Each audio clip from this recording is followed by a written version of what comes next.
Good morning. Let's see if I can get this one fixed right. Okay.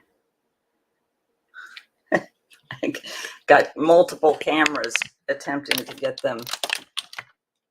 get them fixed properly. Here. Okay, awesome. Good morning, good evening, wherever you're listening from. Welcome to Swahili Sunday. I am getting ready to go to church here in a little bit, and I wanted to pop on and just share my thoughts for today. If you saw the post on the Swahili Sunday on Facebook or LinkedIn, I talked about how pretty much I think my motorcycling time is over, and I will explain why. I've been a motorcycle rider since 1996. Okay, that one's not working. Let's see, maybe it'll work here. I've been riding motorcycles since 1996. I got on the back of one with my then husband, and I thought, man, I'd love to do this myself. And I did take the opportunity to do that, learn how to ride. I took the motorcycle safety course. I've actually done a lot of funny stories about that. I had a little brand called Pink Biker Chick about taking control of the handlebars of your life. I was inspiring women of any age or size that they could get on a bike and ride. And I rode all different size bikes, from a Harley Sportster up to the big road glides, and all the way up to the big dressers. And I actually had video of that. You can probably find it on my YouTube channel on Eldana Luis Fernandez, where I have different bikes that I'm talking about and I'm riding, and I was excited about it. And it was, I've ridden thousands of miles. I've ridden across a lot of Europe, all around England, Scotland, Wales. I rode to France. I've been to Norway. I've been to Slovenia, to Italy, to Spain, through the Pyrenees, all across France. And I've been across a lot of the United States on my bike. I did have a dream once to ride all 50 states. I wanted to take a trip and do something like that. And but my back has been in such a way where I'm still in pain most days. I have some node in my spine, and if I slipped the other day. Unfortunately, my cat George, I've mentioned this before, he's not doing well, and he's sort of in hospice care. He's having a hard time breathing, and it's just he's not suffering right now. I took him to the vet when I came back from Kenya, and he's not suffering now, but I'm watching him every day because it's just a matter of time. He has an inoperable growth on his throat somewhere, and so he's eating some, but I think sometimes when he tries to eat, he throws it back up, and he had unfortunately done that on my bedroom floor, and I slipped and fell and hit my shoulder, and I messed up my arm right here. You can see a nice gash that I got from doing that, and it threw my back out. So now my back hurts again. But the thing is, I haven't ridden really. I've ridden around the parking lot. I haven't started my bike up in a long time. Battery's probably dead, but because of my back, when you're on a bike, you need to be able to balance, and when you come up to a light or whatever you're riding, you need to be able to put your feet down. And I am concerned, safety wise, that the pain in my back is too much for me to be actually a safe rider, and to be safe enough for me to actually maneuver in the traffic. And then there's something else called a lifesaver, where you need to look over your shoulder this way or this way before you change lanes. It's something that you learn when you go to the motorcycle safety course and learn how to ride a motorcycle. The things that you need to do to make sure you check your blind spot, because you can look in your mirrors and there could be a car right there.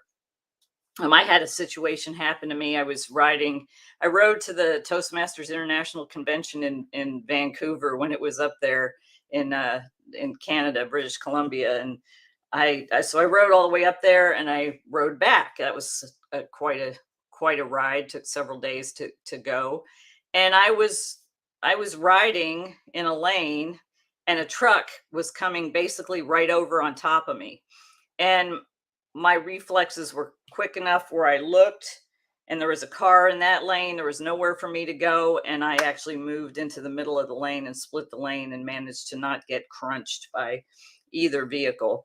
And a guy came up afterwards and leaned over and was kind of like this because he saw it from behind.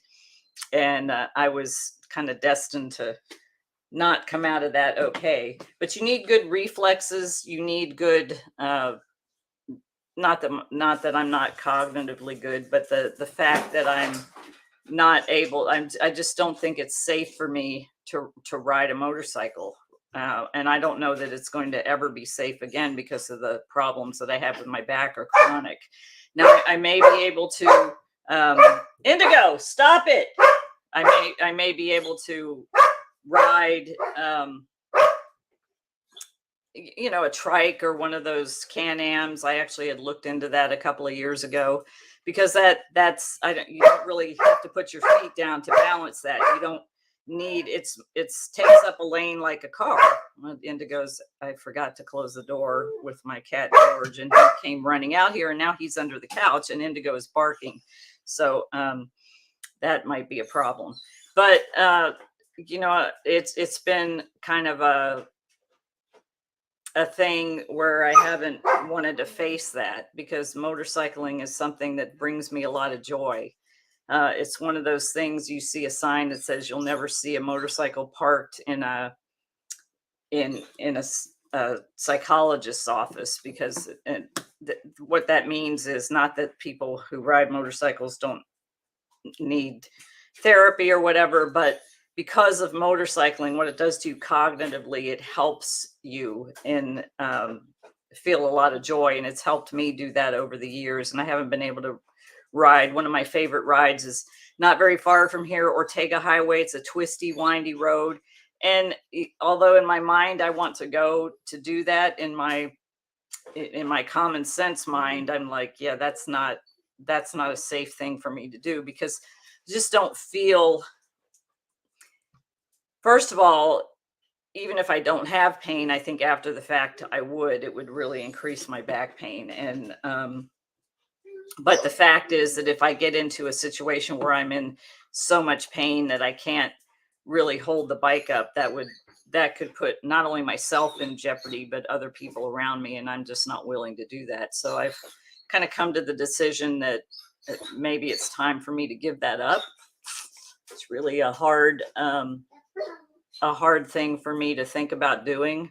But I haven't really been able to ride in a couple of years other than around the parking lot. And with this, whatever's going on with my back now, the MRI did show that I have a node in my back and it's right in my, in one of my discs. And sometimes the pain, like when I slipped and fell, now I need to go get an adjustment because the pain is up again. So it's like all I have to do is one little jar, and you get a lot of jarring on a motorcycle.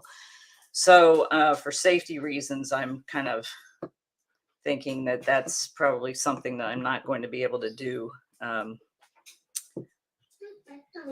at least on a two-wheel motorcycle. Maybe on a trike or a Can-Am, I might be able to do something like that in the future. It's that wind in your face thing. So now I'm going to have to find some other way to get the wind in my face, or do something else that brings me joy. My dog, although she's not bringing me a lot of joy right now with what she's doing, she brings me a lot of joy, and I love going to the beach and watching her run and play and get in the water, and that gives me a lot of joy and happiness and fun. So I've been teaching her dock diving and things like that. So she's really saved me from being kind of lonely and sad or whatever. Pets really help with that. And the fact that my cat George is not doing well is not making me very happy. He's 16 years old. We've had him since he was a kitten. We got him in June, I think June or July of 2007. He's been part of the family ever since. And, you can hear him wheezing, but he's still eating. I don't think he's eating as much, but he's still eating and drinking. And the vet says that he's just not, he's not suffering. So as long as he's not suffering, we'll allow him to stay as long as he wants until he is suffering again. So, yeah, it's a lot of. I see the crying emoji. Yeah, it's like with between George and between like kind of letting go of motorcycling. It's a transition. It's like a change, and you have to think about, okay, I'm getting older. I can't help it. My body's. I injured myself in the military. I've had back problems since the military, since I injured my back, and it's just gotten worse over the years. And now it's like to the point of some days, like whatever I did where I slipped and fell, it's making it kind of hard for me to move around. So I'll have to go get an adjustment. I have a great holistic chiropractor who really helps me. I'm getting physical therapy that really helps me, but I don't know if it's safe for me to get back on a motorcycle again. So I'm planning on letting my son ride the bike so it stays in the family. And I mean, I can ride on the back of one, but who wants to do that after you've ridden so many years? I mean, I don't mind riding on a Peaky in Kenya, because that's how you get around in Kenya, is a motorcycle taxi. And I did have the opportunity a couple of years ago. I did get to ride a Peaky in Kenya, a motorcycle. They call it Peaky. In Kenya, I have pictures of that and video of that. So I can say that I rode in Kenya. I've ridden in a lot of countries, and I was like, oh, I want to ride in Kenya. So that was a great thing that I was able to do, and I really enjoyed that. So yesterday I went to Fairtrade Long Beach. I forgot to take a video of it and a photo. There's a new product in there. I put the new aprons in there. I put some new seed bead baskets, the jar shaped baskets. What else did I take? I added some of the Dorcas necklaces, some of the new colors, and so some of there's a couple of them that were designed a little bit thinner, because this is the Dorcas, and it's a chunky kind of necklace, but there was a few of them that used a thinner seed bead, so it's not as thick per se. It's still considered a chunky necklace, but it's a little bit kind of thinner than this. So I put some of those in there. I'll be putting those up online as well for you to check those out. But the aprons are up online. I posted those. You can go to basketsandbeadskenya.com, and you can look in the shop section and see that the aprons are there. I actually posted it here on Instagram. You can go right to the store. On the Facebook page, you can go right to the store. I posted the link on my profile. If you're on LinkedIn, you just go to basketsandbeadskenya.com. And you can look for those aprons there. I'll ship those right out. Those are really fashionable and stylish. We'll have more products will be coming in. We got more of the little mini wooden spoons, and I'll be putting those up online soon, but those are available in Fairtrade Long Beach. And what else did I add? I'm thinking what else I added. I had the baskets. So I had restocked some earrings. I had taken some earrings out to make some space for some dog bandanas, and I put some back in. So if you were at Fairtrade Long Beach and there was a customer looking for earrings are there. So doing a lot with that. As far as the farm, I talked about this with Vanessa on Thursday. The farm is progressing. We have an extra acre because we've transplanted the onions. So we have an extra acre that can hold another crop. We're going to grow some potatoes. So if you want to donate to that, I'd appreciate some help, because we're a little short on being able to fund that because of everything we did in Kenya. Basketsandbeadskenya.org. I think we need a few $100s to get that going. I think it's going to be $800 total to do that, but they need to get the seeds and some of the things to get the seeds growing. so that anything would help. I do have a birthday fundraiser still up on Facebook, so would appreciate any help there. basketsandbeadskenya.org if you want to donate. Oh, and here's the website, basketsandbeadskenya.com, for those of you watching on the StreamYard. That's where you can go to see the aprons. There are, I think I put up 5. I brought back 5. We have a couple of more that are coming, but we put up all the ones that we had, and then Vanessa took updated pictures of some of the other ones that we had, so you can see the full view of what the apron looks like. They're all lined. They have pockets in them. I think there's only one that has one pocket. All the other ones have 2 pockets, and they're nice deep pockets, so you can put things in there when you're cooking, or if you're doing something else that requires an apron, it has pockets. Sometimes when I am out at events, I'll wear an apron and I'll put my phone in there and put my square in there and change. So I have it all right there and don't have to go look for it. They're machine washable. The fabrics are really bright and colorful. And there's some that are a little more subdued, but most of them are really bright and colorful and will be a great design. They make a great gift for people. And so you can go to basketsandbeadskenya.com and check that out. Oh my gosh, Indigo. You hear her barking in the background. She's getting her stimulation for today. Indigo, chill. It's like having a child.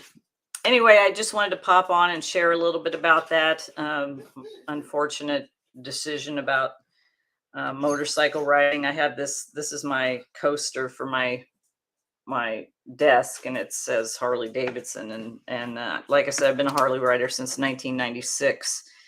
But when it gets to the point where it's not safe anymore, you have to take that into consideration. And I just don't think it's safe for me or anybody on the road if I have like a severe spasm in my back and unable to balance the bike. So that's where it stands now. Doesn't mean it can't change, but that's my thoughts on that. And I just wanted to share that. So the thing is, when you're faced with something like that, you have to make a decision like, okay, I enjoyed a lot of years of that. And while it is sad, it's not like I don't have anything else to fulfill my life with. It's not like, okay, you take that away from me and I have no more life. It's just like leaving the military, especially somebody who like me, who spent 23 years in the military. The military was my identity. And that was at that point in my life, when I left the Air Force, that was a really hard thing to get through, because of the fact that that was my identity. That's who I was. I joined the military when I was 19, and I spent 23 years in the Air Force. And to leave that and come to a different kind of a life after the military, that was a big struggle. And any of my veteran brothers and sisters can attest to that too, because no matter how long you serve, it becomes a way of life, and coming back out of it is different. And it takes a lot to transition out of that. But I managed to do that. It was a struggle. It was tough, but just like anything else in life, you have to keep forward marching and keep stepping. And if you need help along the way, which I did have to get some help with that transition, because I was dealing with some other things as well.